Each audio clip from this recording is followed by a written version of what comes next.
গরম পড়েছে তাতে কি হইছে? বাড়িতে গেছি আর নিজের হাতে রান্না করে সবাইকে খাওয়াবো না এটা তো হয় না। আমি বরাবর সবসময় এই কাজটা করি। আসসালামু আলাইকুম, কেমন আছেন সবাই? আমার সবসময় ইচ্ছা হয় যত কষ্টই হোক আমি তারপরে রান্না করে নিজের হাতে সবাইকে খাওয়াবো। এতে আমি অনেক তৃপ্তি পাই। আমার কাছে ভীষণ ভালো লাগে। প্রচুর গরম তাতে কি হয়েছে? তারপরেও ইচ্ছা হইতেছে নিজের হাতে কিছু রান্না করে বাড়ির সবাইকে খাওয়াই। আর এতে আমি অনেক শান্তি পাই। এই জিনিসটা আমার কাছে বরাবর অনেক ভালো লাগে। তো আজকে ভাবছি চিকেন ফ্রাই করব, ফ্রাইড রাইস করব।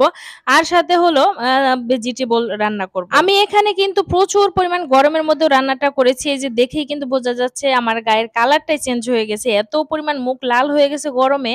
আর আগুন এই মাটির চুলার আগুনের তাপটা কিন্তু অত্যাধিক বেশি। এদিকে প্রচুর পরিমাণ গরম। দুপুরবেলায় রান্না করতে গিয়ে আমার তো বেহাল দশা। তারপরেও শান্তি লাগতেছে যে আপন মানুষের একটু খাবার যে তাদের নিজে হাতে রান্না করে খাওয়াবো এটাই আমার কাছে সবচেয়ে ভালো লাগার একটা ব্যাপার-স্যাপার। যতই কষ্ট হোক তাতে আমার কোনো সমস্যা নাই।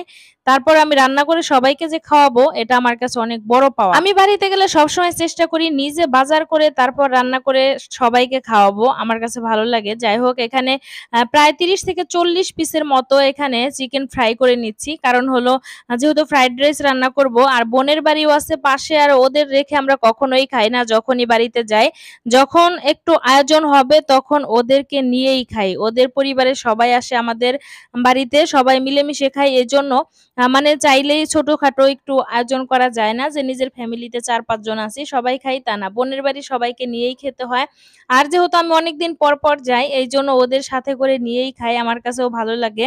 আর আমি সবসময় একটা জিনিস পছন্দ করি সবাইকে নিয়ে খেতে। আশেপাশের আমাদের পাড়া প্রতিবেশী আছে তাদেরও দেই। সবসময় রান্না করলে আমি সবসময় একটু বেশি করেই রান্না করি।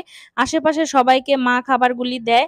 আর যেহেতু বাড়ির আশেপাশে সবাইকে নিয়েই আসলে আমাদের চলাফেরা করা উচিত সবারই। আশেপাশের পাড়া প্রতিবেশীদের সাথে সুসম্পর্ক বজায় রাখা প্রত্যেকটা মানুষের দায়িত্ব কর্তব্য। এদিকে অনেক বেশি গরম আবার উঠানে ধান শুইখা দিছে। অনেকগুলা ধান সিদ্ধ করছে মা আর ভাবি মিলে। আর ভাই তো এদিকে খেতে বসে গেছে। আর আমিও ভাবলাম তাহলে খাওয়া-দাওয়া করে নেই। সবাই খেয়েছে আর কিছু লোক বাদ আছে খাওয়ার জন্য। আর আমিও খেতে বসে গেছি। আমার খেতে অনেকটা দেরি হয়ে গেছে। যেহেতু দুপুরে রান্না করছি এদিকে গোসল-টোসল সেরে তারপর খেতে প্রায় দেখা যায় ৪টা ৪:৩০ বেজে গেছে। আমিও খেতে বসে গেছি।